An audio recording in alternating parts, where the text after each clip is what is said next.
Hey guys, it's David, and welcome to another episode of Right Politics. I am here and I'm wanting to talk today about young people and having young people be very engaged in politics. So, there's a saying that goes, I cry for the future of our nation because young people just are not engaged in politics. And I would say in this last election, people have been more engaged than ever, especially people who are on the left. Now, the only way we can change that is for the right to be more engaged. And basically, it's like this: young people, conservatives especially, tend to be more withdrawn when it comes to sharing their politics. I would say the 2020 election, they were out more than ever. And even friends of mine, not only volunteering, but just their political posts, they're very outspoken because our country, the way we know it, was on the verge of being derailed, and it still is continuing to go down that path. And they really believed it as if they could be kind of like the savior of the Republican Party. Because, like, there are some young guys in office like Marco Rubio, but I mean, there's not very many young people.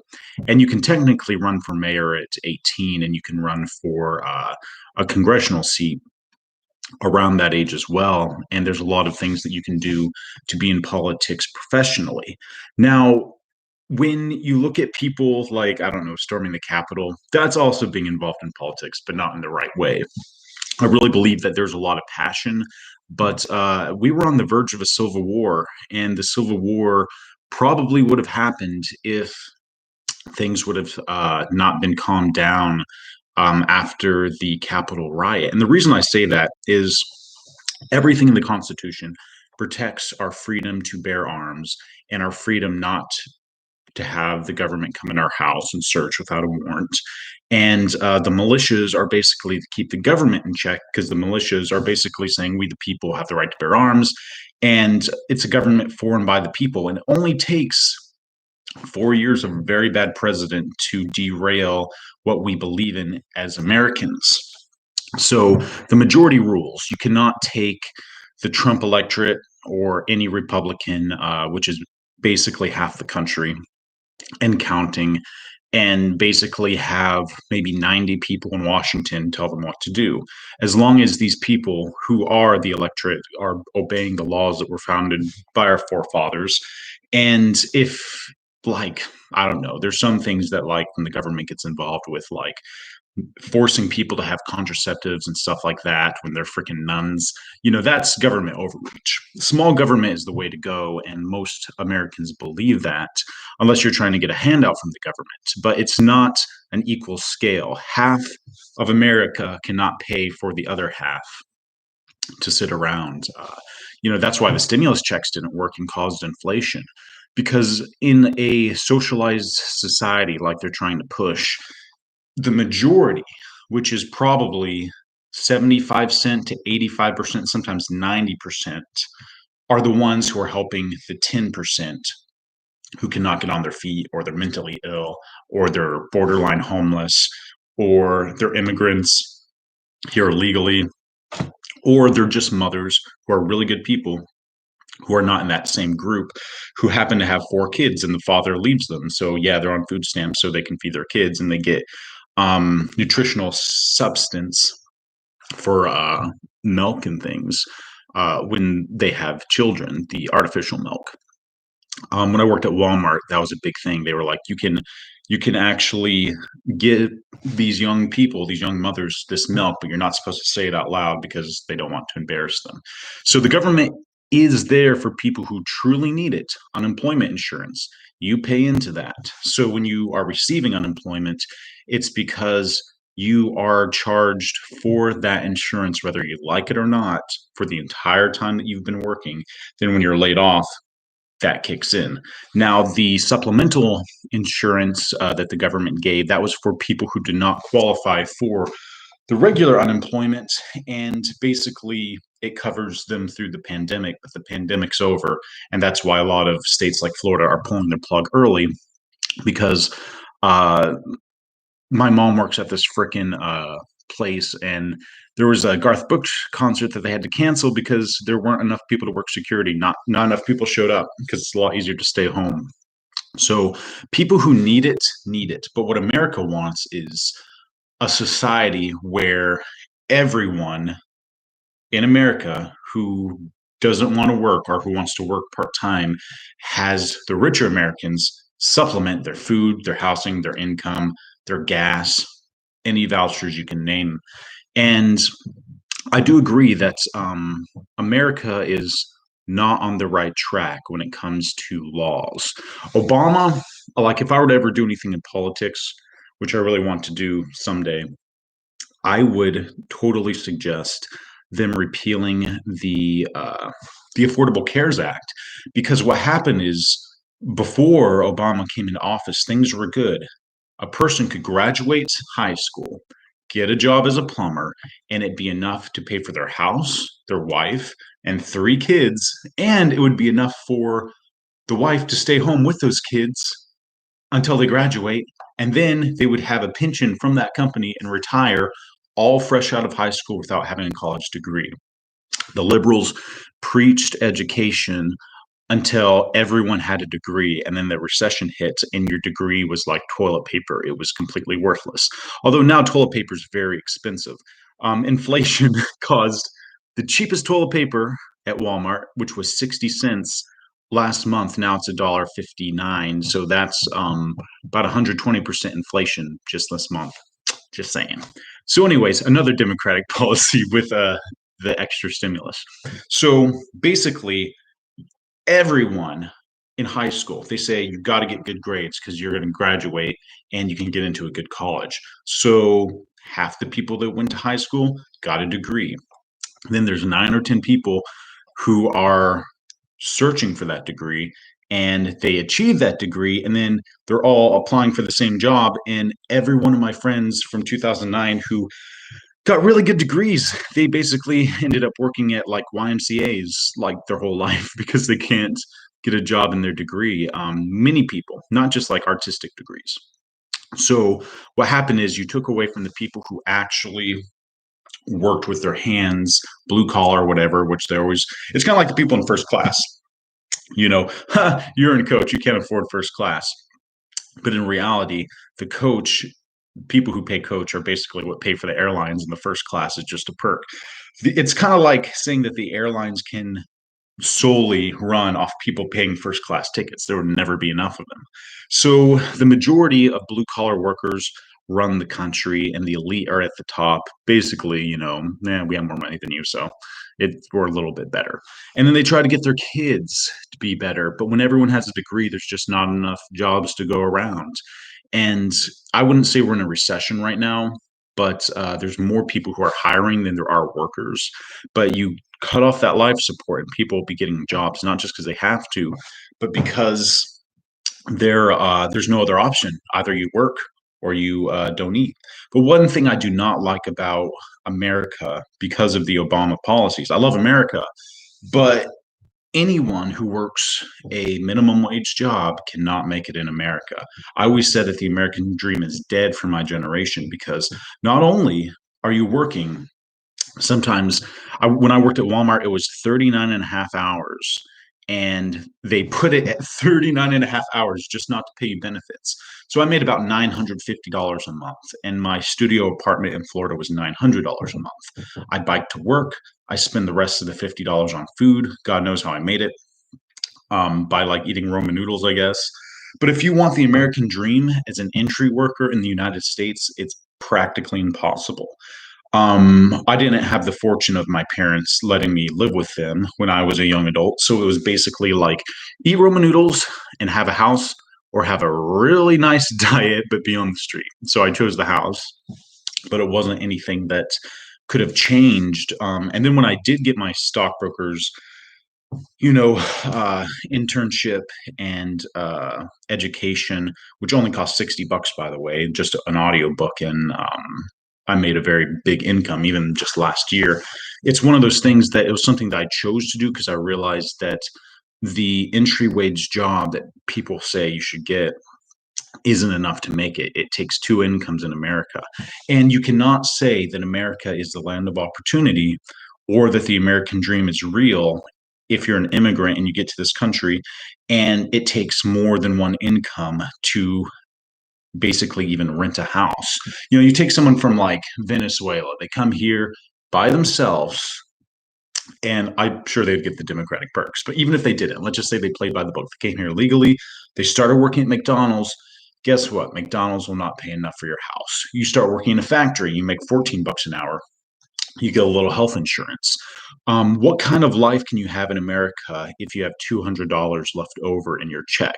And the answer is not to raise the minimum wage, because when I went to New York for a month, man, freaking McDoubles McDoubles were like $4, and the other Big Mac, whatever, it was like $8. And I was thinking, man, so what they do is they hire people for $15 an hour, and they can't afford that. They're McDonald's. I mean, they're a budget place. So what they do is they raise the prices on everything. So if you go to New York, you go to the cheapest place, or what you think is the cheapest place, it's like a freaking steak dinner. I remember, just to get two Big Macs, it's like $20. Okay, $20, and if you get fries, it's $24. This one kid got a little meal that probably would cost like $10 here, and it cost him $40 in New York City, and it's all because the laws require you to give $15 an hour, and the rent's outrageous. So what happens is, and what we're going to see, if they pass this law requiring the minimum wage to be $15 an hour, inflation is just beginning. And the American dollar will be as useless as the Mexican peso, where it'll take like $15 to get a cup of coffee, that's like an espresso. Or like yesterday when I went in 2007, it was like 9 pesos to get a cup of coffee. So if you looked at those as dollars, that's where the dollar's heading. So big whoop. Rich people might say, "Oh, $50,000 ain't what it used to be," but really, if you want to build a house for $50,000, you probably build about a quarter of a house. So, anyways, what I would do if I were in any office is you can repeal a bill of legislation without removing the entire bill, just like a portion of it, and requiring employers, to give health insurance to full-time employees has destroyed my entire generation's ability to be able to afford their own place with a normal job, because companies want to hire full-time. They just don't want to be required to give health insurance. So all these kids, like during the recession, I didn't get a job for years because there were no jobs. And like it was one of those really hard things. People are going to experience that now, but or at least it was like that a few months ago. Now people are hiring, but still, if it goes into a recession, that's what's going to happen again. And employers want to hire full time. I realize the magic number to make a living, even on $10 an hour in America, is 40 hours. When you rob someone from those 40 hours, there's not enough to make it on their own. So what they potentially did is they took this great country that was employing people full time all the way from the 80s, the 90s, the 2000s, fresh out of high school. Oh, you can work here, you can work full time. And they basically slit the throat of the industry and saying, now you have to give health insurance. And the American people are smart. They do not want to pay for health insurance for their employees. So instead of paying that, or the penalty, which is like $3,000, ad libbing a little bit, around $3,000 a year per an employee that you don't pay health insurance. So the government's like, if you're not going to supply health insurance for each employee that is full time, we're going to actually find you, and it's going to be legal, and we're going to basically get you. And if you don't pay, you're going to go to jail in 5 years. So at Walmart, where I worked, there was like 300 employees, only 50 were full time, and 25 of them were salary. So they got paid yearly without an hourly wage. So people are very smart, especially Republicans and especially business runners. They would rather have 10 part-time employees than two full-time employees, because they can switch around their hours. And what happened at Walmart is they would cut you down to 20 hours a week some weeks. You still have all these bills coming in. And yeah, it really screwed you over. You can't make it on a part-time job in America. The part-time jobs are not really part-time. They're like 30 hours or 39 and a half. So you don't get benefits, and you're still working full-time hours, and it's not even enough to put food on the table and have a place to live. So the solution is not raising the minimum wage because wages are competitive and they will be raised when there's no other option. Kind of like now, no one's working, so they're raising the wages to get people in. And then because they have to raise the wages, they have to add on the prices of their products to basically make that compensation. So everything that is going to happen in the next 6 months with inflation is probably going to be pretty well permanent, maybe except gas. So, rising wages will happen automatically. It's not something you have to force companies to do. But requiring businesses to have health insurance is actually the wrong way to go because most of these companies, including McDonald's and Walmart, the biggest employers, they would have a freaking you know, not a 15-year-old, but an 18-year-old to 30-year-old, because there's a lot of elderly people.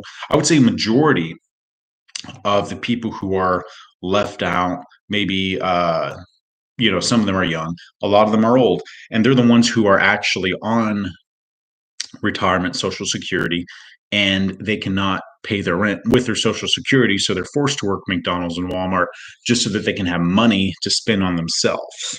And like I said, the American dream is, and it's not because of the Republicans, believe me, is actually going down the drain because people cannot afford to live in this country. And this country is the land of opportunity.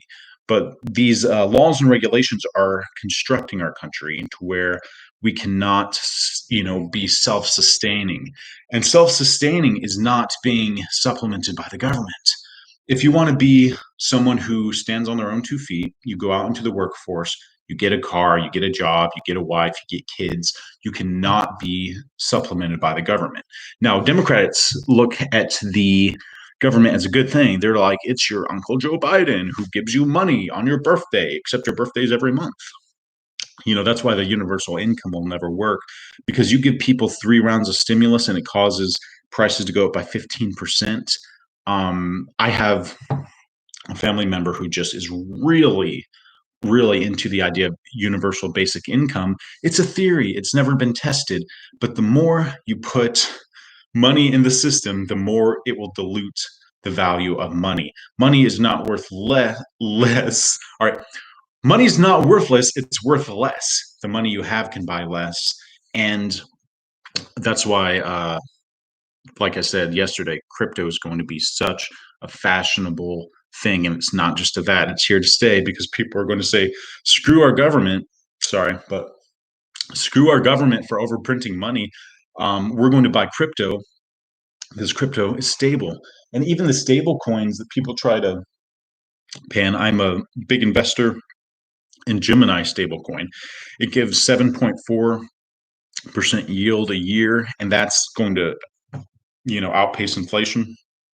But it's one of those things that's just like when people lose control of their money, they will buy assets that are non-government regulated. And if it's something with a finite supply, the price will go up because there's not enough supply for the demand, then it's a great investment. If it's something that's stable, that's also not an investment, it's a tool. But the US dollar is inflating. So you have your best bet in trying a new cryptocurrency that actually the people decide the price. And I think that's why Dogecoin has done very well. So we're almost at the 20-minute mark. I would love to hear your questions. Later, I want to talk about when I was in New York City, and I went there to film slash, you know, uh, photography, and do some photos for the 2020 election because there were all these riots that were going on and all these rumors that the city's going to burn. And I already had a little internship there, so I was like, I'll go. So on election night, I took pictures of absolutely everything. The walls were boarded. The city was in a state of emergency. They were very, like, I was on the subway and people were talking about how these Antifa members beat up a guy. It's like the city is basically, or was basically, run by thugs. And it wasn't the Republicans that they were afraid of. It was the Black Lives Matters and Antifa going and destroying and burning buildings of these people who are already paying the highest rent in the world. And then they're going to have repairs on top of that.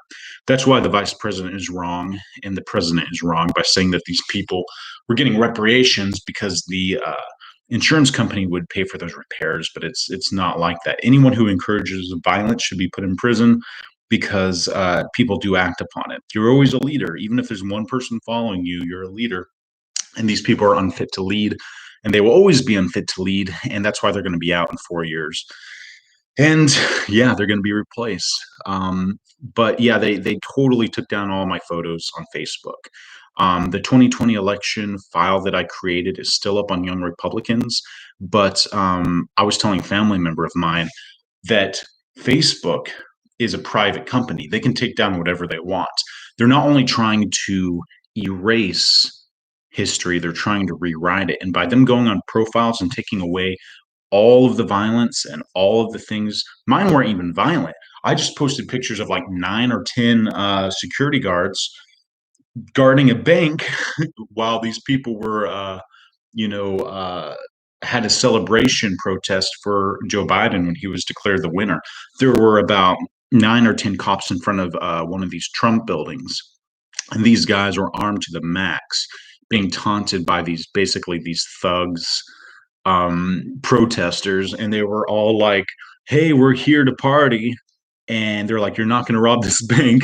So they were very armed, and I took pictures of it, and Facebook took it down because they want to basically rewrite history, repave the road, saying this conflict did not happen in our country, even though it's very well documented.